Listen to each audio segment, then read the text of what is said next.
Okay, the topic for tonight is fortifying the heart with glutathione precursors. So it's about the heart. So let us look at the major risk factors for heart disease. Number one on the list is hypertension.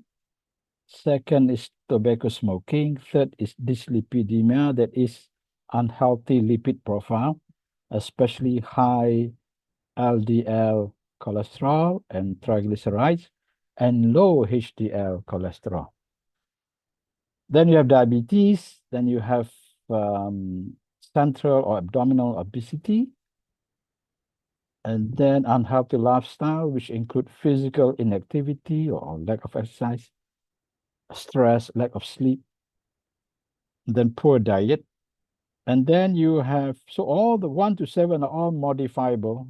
You are in absolute control of the risk of getting those risk factors for heart disease. And then there are 3 that are non-modifiable. Our age, every year you have no choice. At your birthday, you have to add 1. You cannot minus 1. Then our sex and family history. The ones in the top list, the ones in bold, hypertension, dyslipidemia, and diabetes, are the ones that are amenable to boosting glutathione, meaning this can boosting glutathione have a big role in helping control that. So we look at high blood pressure.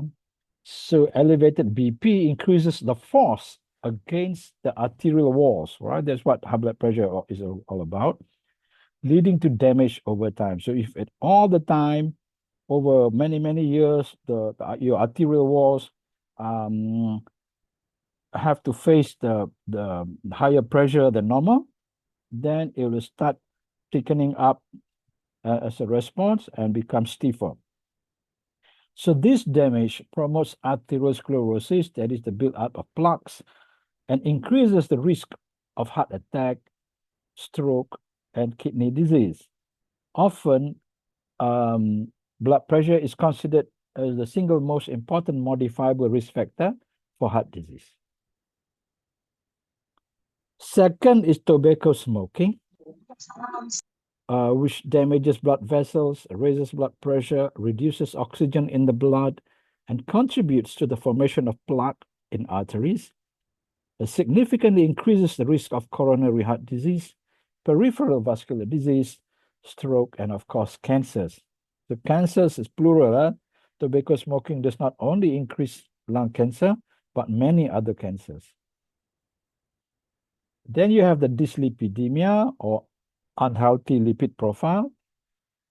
High levels of LDL cholesterol contribute to plaque buildup in the arteries, while low levels of high density lipoprotein cholesterol or HDL lessen the removal of cholesterol from the bloodstream. So LDL is cholesterol from the liver to the bloodstream, and then the high level tend to get deposited in the arterial wall, especially if there is inflammation.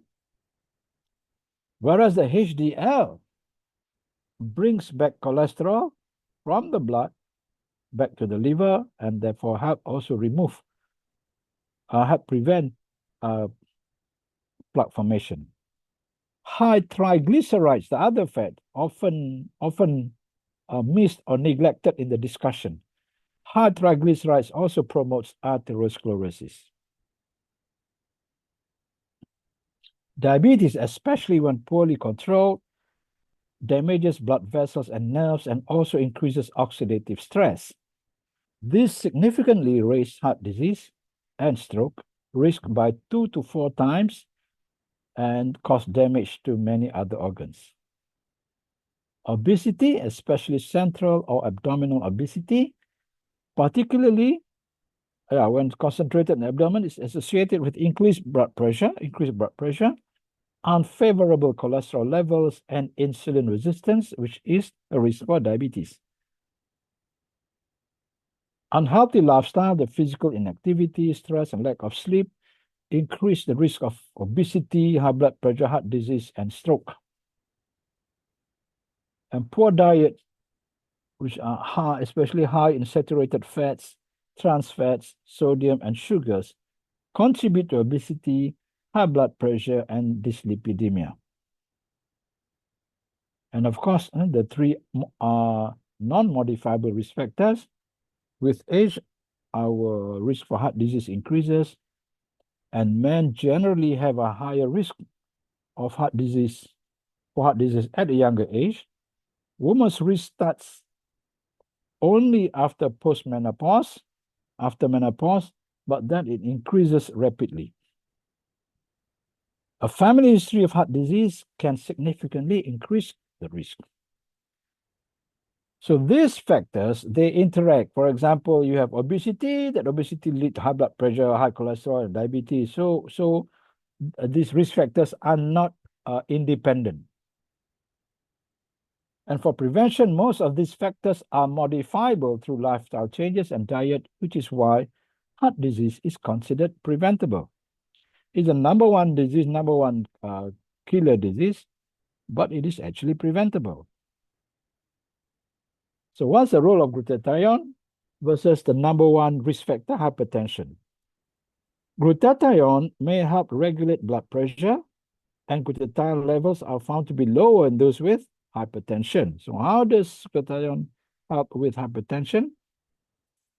Firstly, by combating oxidative stress. Glutathione helps counteract the damaging effects of free radicals on the coronary artery endothelium and help prevent atherosclerosis. And then it also maintains nitric oxide bioavailability. Nitric oxide is a gas which keeps our blood vessels open and also has many other functions. But here we're concerned with its vasodilating effect. So glutathione helps maintain the availability of nitric oxide, which is important for blood pressure control and keeping arteries dilated. So these are the main two ways how glutathione help control or prevent high blood pressure. How does glutathione help with dyslipidemia? So glutathione may help with dyslipidemia by reducing cholesterol and triglycerides and combating oxidative stress. So glutathione has a plasma and liver cholesterol lowering effect, and this effect is largely attributable to the cysteine component of glutathione, right? More than the glutathione molecule itself. This is interesting, right? It is cysteine is more effective in lowering cholesterol than glutathione itself. But when we take the cysteine as a precursor, so even before it gets converted to glutathione together with the other two components, it can give some cholesterol lowering effect. And then glutathione can protect the bad cholesterol or LDL cholesterol from oxidation. And when it comes to oxidative stress, the enzymes come into play. Glutathione peroxidase is an antioxidant enzyme that uses glutathione as substrate to regulate oxidative stress. And the study found that glutathione peroxidase levels will decrease in patients with cardiac arrhythmias, one form of heart disease, with or without dyslipidemia. Okay, so meaning the role of glutathione even applies even if there's no dyslipidemia. What more if there is dyslipidemia? Okay. And glutathione diabetes, how glutathione may help with diabetes is twofold. One, glutathione protects organs from damage by its powerful antioxidant activity, slows down, reduces, or possibly reverses the damage. And two, it improves insulin sensitivity and help improve diabetic control and possibly even reverses the disease. Here, we are talking about glutathione helping in diabetes and therefore helping in reducing heart disease because diabetes is a major risk factor for heart disease. Okay, diabetes and obesity goes together. That's why we call it diabesity. Diabetes and obesity. Diabetes increases the risk of heart disease. Obesity increases the risk of diabetes. If you have both, you are in double trouble. And diabetes and heart disease are also related, right? If you have diabetes, you will definitely have heart disease. It's a matter of when, not whether you have heart disease. You will have heart disease. It's a matter of when, whether it appears quickly or not so quickly, depending on how good is your diabetes control. Just a reminder, in diabetes, most of the damage is due to the many types of free radicals or reactive species that are produced, causing damage to the blood vessels. And you have the micro and the macrovascular damage, leading to organ damage and also nerve damage. And diabetics have a whole range of problems due to the damage to the different organs. And glutathione can reduce or block many of these damaging free radicals through its antioxidant function, and also at the same time through its detoxifying function, because diabetics are also prone to excess toxins. Okay, so you have three of the major modifiable factors can be taken care of by glutathione. Okay, so now let's revise ourselves on what is this glutathione. It is a tripeptide made of glutamic acid, cysteine, and glycine. It has many functions crucial for health, and this is the molecule. This chemical short form is GSH, and G refers to the bulk of the molecule, and SH refers to the thiol or sulfhydryl group, there shown on the diagram with the one sulfur atom, the only sulfur atom attached to its hydrogen SH. And that happens to be a component of the middle amino acid, which is cysteine. And on your left is glutamic acid, on the right is glycine. Okay, so these are the major functions of glutathione. It's the most important intracellular antioxidant, and for many decades has been called the master antioxidant. Well, there's only one master antioxidant, that is glutathione. There are thousands and thousands of other antioxidants. That is a very powerful and versatile anti-inflammatory agent, a powerful immune booster, modulator, a powerful and versatile detoxifying agent, and an important signaling molecule to many cell systems, and plus hundreds of other functions.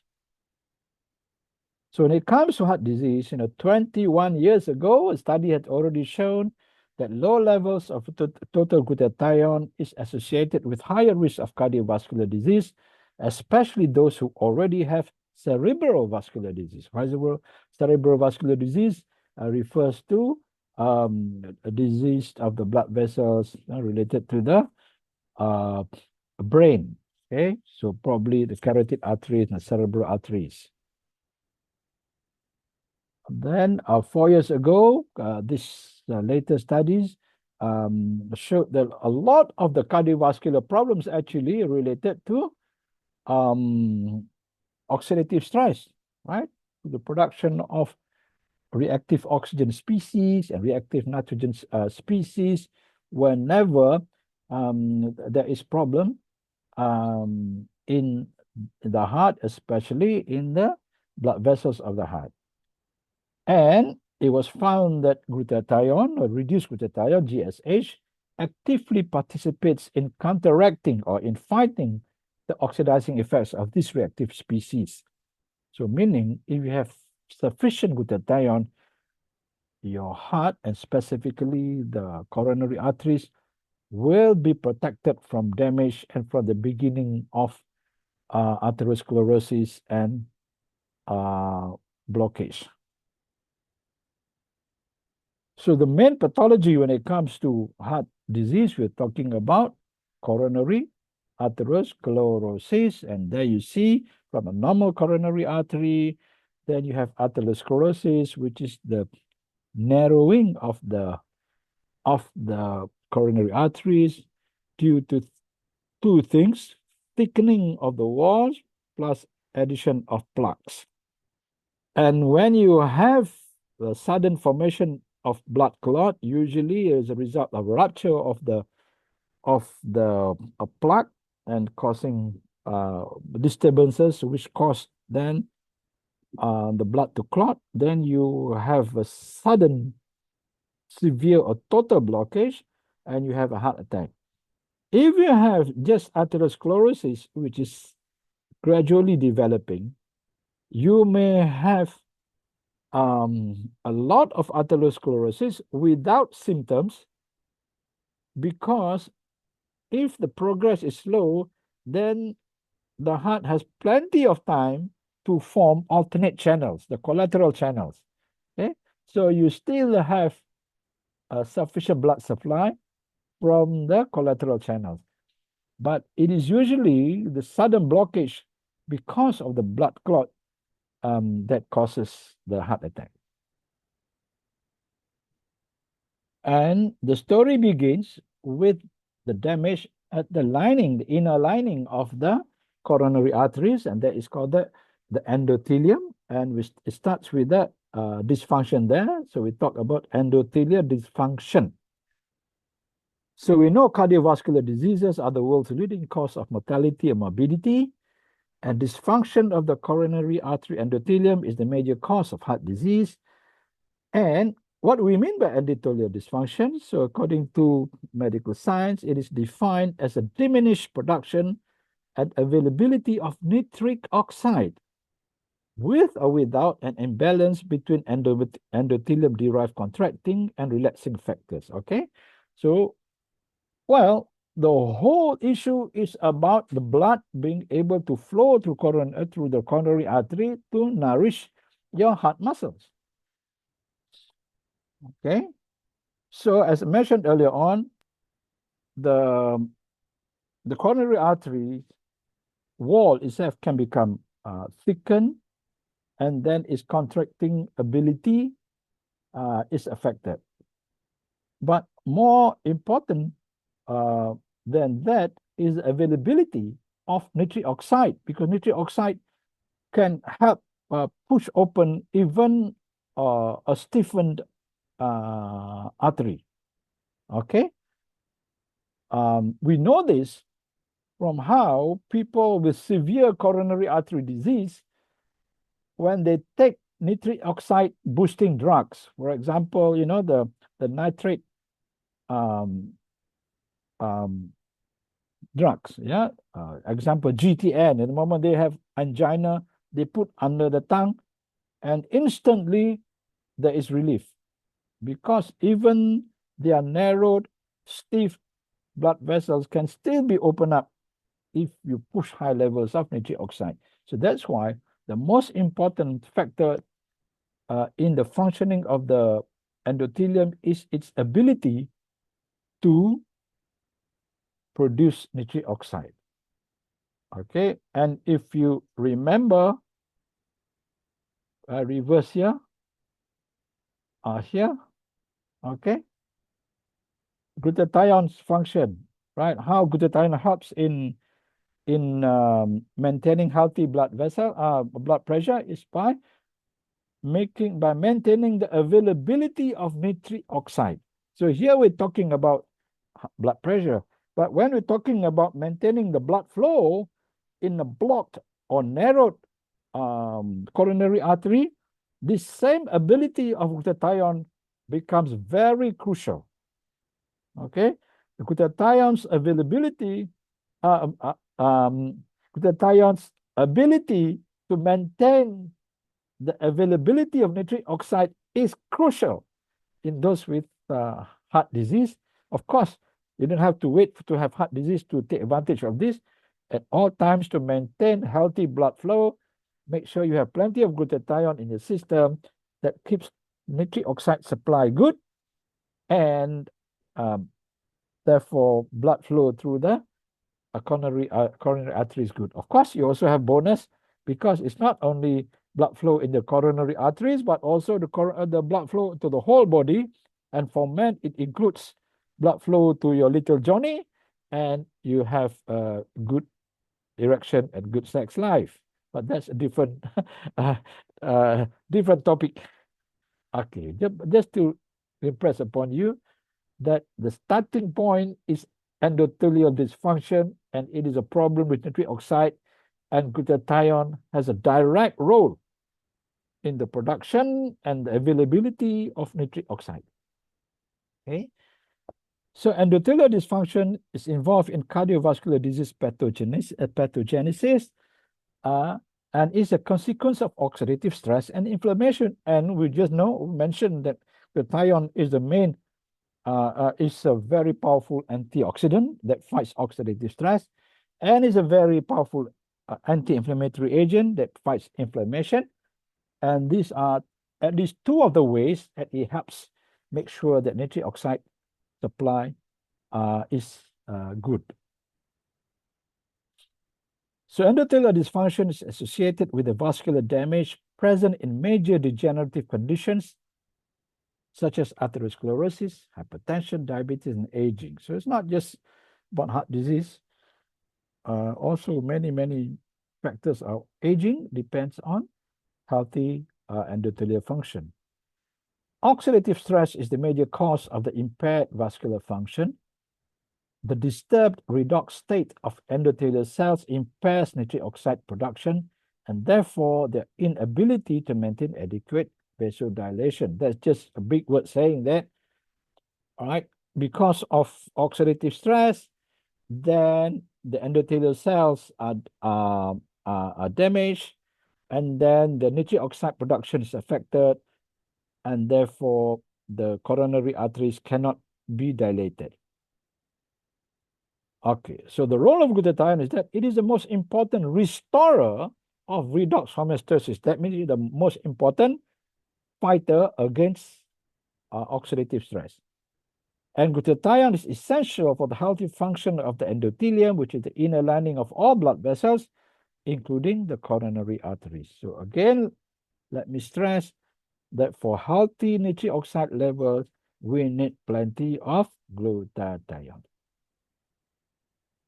Okay, in summary, dysfunction of the coronary artery endothelium leads to atherosclerosis and eventual narrowing and blockage.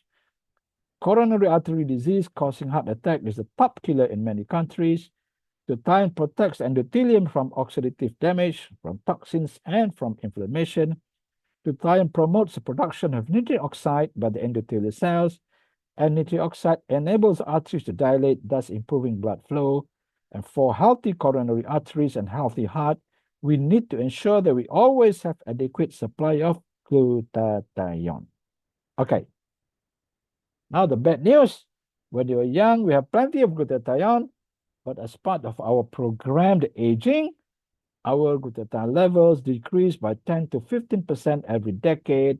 That causes reduced in glutathione levels, which causes oxidative stress, increased inflammation, increased toxin, reduced immunity, reduced signaling function, and affects many other health parameters where glutathione is involved.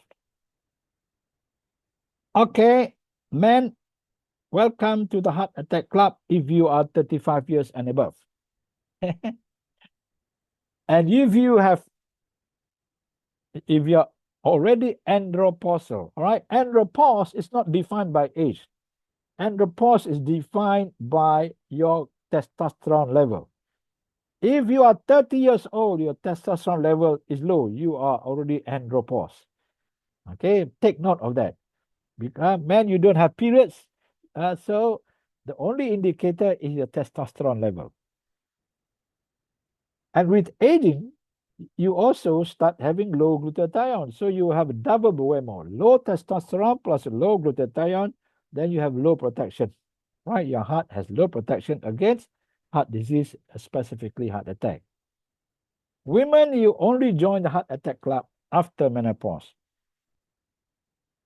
Okay, because after menopause, your estrogen level plunges down. So like the men, you now have low estrogen, well, the men have low testosterone, and you also have low glutathione due to aging. You also have low protection. Then you are predisposed to heart disease.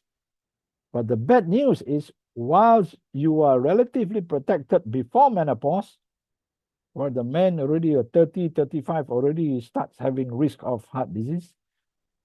But women, you are quite protected. You rarely hear about women having heart attack before menopause. Not zero, but very low. But after menopause, you join the heart attack club and your risk increases rapidly. Okay, we'll see. So this is how our hormones decline as we age. So the man from about age 25 is down, down, down, down, down. But the women, the hormones still remain relatively high. All right. So before menopause, so maybe you have a problem of imbalance, meaning your estrogen and your progesterone now out of sync. And then at menopause, your estrogen plunges down to very low levels. Okay. At the same time, there's also the decline in glutathione levels that mimics the decline in the testosterone. And this decline in glutathione happens in both males and females. Right? So you have a decline in the hormones which protect the heart, and you have decline in glutathione which also protect the heart. And the net result is you have this. Okay, the heart attack risk for men increases gradually from age about 30, 35. For women, it's only after menopause, which is average age is 50 to 51, right? But the rate of increase in the risk is steeper in women after menopause than men after andropause. And you can see there's a crossover at about 15 years after menopause, the women may have higher risk of heart attack than a man of the same age. Okay. So how to increase glutathione? The first fact you need to remember is that glutathione taken orally is not well absorbed because glutathione is a fragile molecule that gets easily digested or denatured. So scientists have found out that you can still induce our cells to increase the production of glutathione despite our age by providing the glutathione precursors or the glutathione components. And remember, it is made of glutamic acid, cysteine, and glycine. But the scientists have found out all you need to do is to provide the cysteine, which is the rate-limiting precursor, because glutamic acid and glycine are usually sufficient in our diet unless you are starved. So you need to provide only cysteine. Unfortunately, cysteine is fragile because it has the sulfur group, which is why glutathione is fragile, because cysteine, the cysteine component is fragile. So you cannot rely on dietary cysteine. Fortunately, research has shown that you can take cysteine in supplement form where the cysteine is stabilized, and currently the best source of stable cysteine is ribosine. So what is ribosine? It is a molecule made of two natural components, D-ribose and L-cysteine. So D-ribose and L-cysteine is the full name of the molecule, shortened to ribocysteine and trademarked as ribosine. Right? So ribosine is a patented nutrient from the research of Max International, and it is actually D-ribose L-cysteine, whereby the cysteine is stabilized by the D-ribose, by the ribose, and once ingested, so it passes safely through the stomach, and then gets absorbed, where the cysteine is made available for our cells to make glutathione. And the ribose, apart from stabilizing the cysteine and protecting the cysteine in the intestines, so once split from the cysteine, then ribose itself is also useful. It is mainly utilized to make ATP, which is the energy-carrying molecule, which is needed for many cellular activities, including in the synthesis of glutathione. Okay, so ribosine or ribocysteine is a marvelous molecule which not only provides the cysteine to make glutathione, but also provides ribose to make the energy molecule ATP, which is required in the synthesis of glutathione, which probably explains why ribosine is 300% more better than NAC, which is the second best glutathione precursor, right, in boosting glutathione. So this have been shown in the studies, and this is the relative efficacy in boosting glutathione. Studies had shown that NAC is 8 times more efficient than whey protein in boosting glutathione, and ribosine is 3 times more efficient than NAC, which makes ribosine 24 times more efficient than whey protein in boosting glutathione. Okay. So remember, ribosine has also the ribose, which is especially important when we discuss heart health, because the heart is a very hard-working organ. Only the heart and the lungs cannot rest, right? When you sleep, also your heart had to work, and when you sleep, also your lungs have to work. Whereas your brain can take a good rest.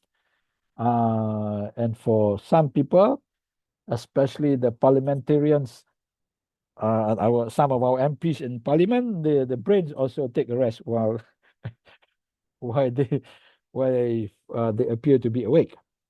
Anyway, ATP is an important molecule, the energy carrying molecule. So if we have extra ATP, then you can expect a lot of health benefits, especially where energy is required.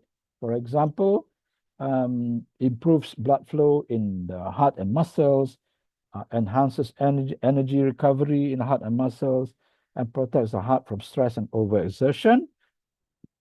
And some cardiologists who believe in nutrition actually use ribose as a supplement in the therapy of their patients to help improve blood flow in the patients with heart disease, especially ischemic heart disease, and to help recovery from heart attack and heart surgery, and to improve heart function and quality of life in their heart patients.